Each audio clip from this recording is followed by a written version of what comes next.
इतिहास के पन्नों में कुछ अध्याय ऐसे होते हैं जो पूरी दुनिया की तस्वीर ही बदल के रख देते हैं। आज की इस ऐतिहासिक चर्चा में हम ठीक ऐसे ही एक अभूतपूर्व दौर का विश्लेषण करेंगे। एक ऐसा सफर जहां एक बिल्कुल ही बटा हुआ रेगिस्तानी समाज देखते ही देखते एक बहुत बड़ी वैश्विक महाशक्ति बन गया। सोच के देखिए, जो कबीले हमेशा आपस में उलझे रहते थे, वो अचानक से एक विशाल साम्राज्य में कैसे तब्दील हो गए। चलिए बिना किसी देरी के इस ऐतिहासिक सफर की शुरुआत करते हैं। तो इस सफर को समझने के लिए सबसे पहले हमें 7वीं सदी के अरब के परिदृश्य में जाना होगा। ये कोई आम जगह नहीं थी। ये एक बेहद कठोर, सूखा और चिलचिलाती धूप वाला रेगिस्तान था। लेकिन कहानी में जो सबसे दिलचस्प बात है वो ये है कि इस सूखे रेगिस्तान के ठीक आसपास उस समय की दो सबसे बड़ी और ताकतवर प्राचीन सत्ताएं मौजूद थीं, विशाल रोमन साम्राज्य और शक्तिशाली पारसी साम्राज्य। अरब के ये छोटे छोटे कबीले जो हर दिन सिर्फ अपने वजूद को बचाने की जद्दोजहद कर रहे थे, वो इन दोनों ही चमकते और विशाल साम्राज्यों की छाया में अपनी जिंदगी गुजार रहे थे। भाग एक नए संदेश की शुरुआत।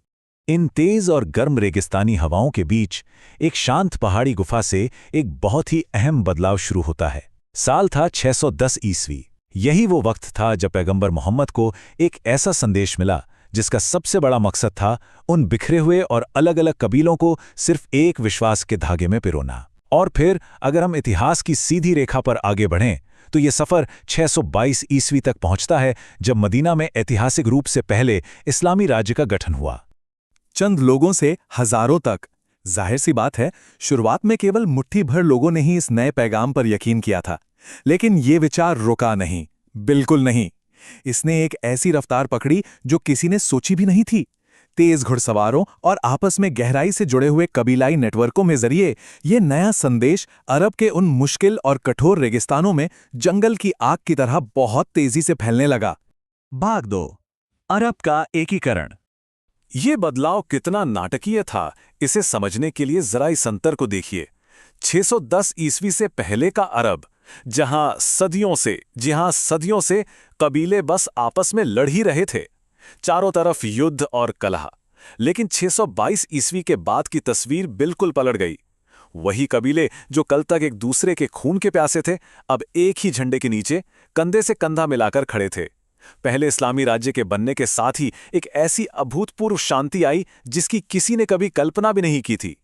और इस शांति का सबसे बड़ा केंद्र बना मदीना शहर।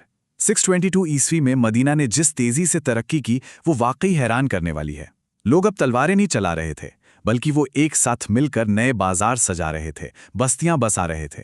एक पूरा का पूरा नया समाज गढ़ा जा रहा था।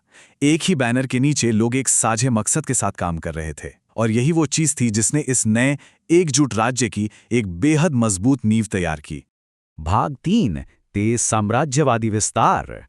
अब यहां से घटनाओं की रफ्तार बहुत तेज हो जाती है। जरा इस बड़े पैमाने पर गौर कीजिए।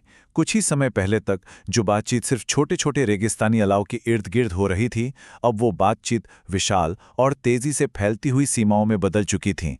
पैगंबर मोहम्मद के बाद ये नया साम्राज्य एक अविश्वसनीय गति से मध्य पूर्व, पारस, मिस्र और उसके भी आगे अपने कदम बढ़ा रहा था।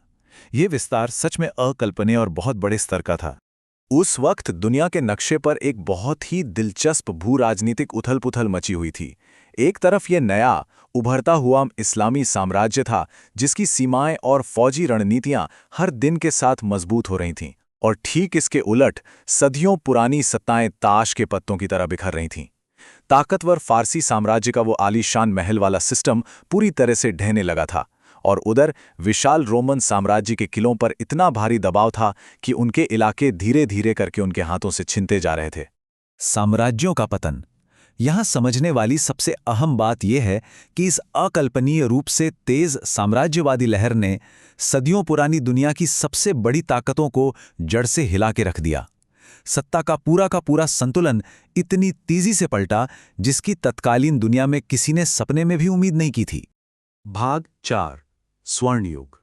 लेकिन ये ऐतिहासिक कहानी सिर्फ फौजी जीतों या लड़ाइयों तक सिमट कर नहीं रह गई, और शायद यही इस पूरी दास्तान का सबसे खूबसूरत हिस्सा है। वो साम्राज्य जो सैन्य विस्तार से शुरू हुआ था, वो अब ज्ञान और विद्वत्ता के एक शानदार दौर में कदम रख चुका था।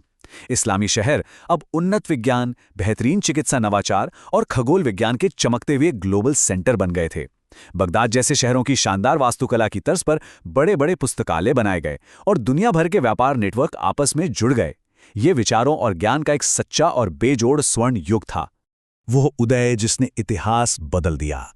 तो हम साफ देख सकते हैं कि ये पूरा सफर अंततः किस महान विरासत में जाकर बदलता है। सिर्फ एक अकेला रेत से घिरा हुआ शहर कैसे देखते ही देखते दुनिया के सबसे महान साम्राज्यों में से एक में तब्दील हो गया। ये विकास की एक ऐसी असाधारण कहानी है जिसने मानव इतिहास की पूरी दिशा को हमेशा हमेशा के लिए एक नया रूप दे दिया। और अब जब हम इस चर्चा के बिल्कुल अंत में हैं, तो एक बहुत ही गहरा सवाल जहन में आता है। 7वीं सदी के उस अत्यंत तेज विस्तार की जो वास्तुकला, वैज्ञानिक और सांस्कृतिक गूंज थी, वो आज भी हमारे इन आधुनिक शहरों की ऊंची इमारतों और आज के वैश्विक इतिहास को कैसे आकार दे रही है। ये एक ऐसा दिलचस्प विचार है जो हमें ये सोचने पर मजबूर करता है कि उस स्वर्ण युग के निशान आज भी हमारी दुनिया में कितने गहरे हैं। इसी विचार के साथ आज के इस ऐतिहासिक विश्लेषण को यहीं विराम देते हैं। जुड़ने के लिए धन्यवाद।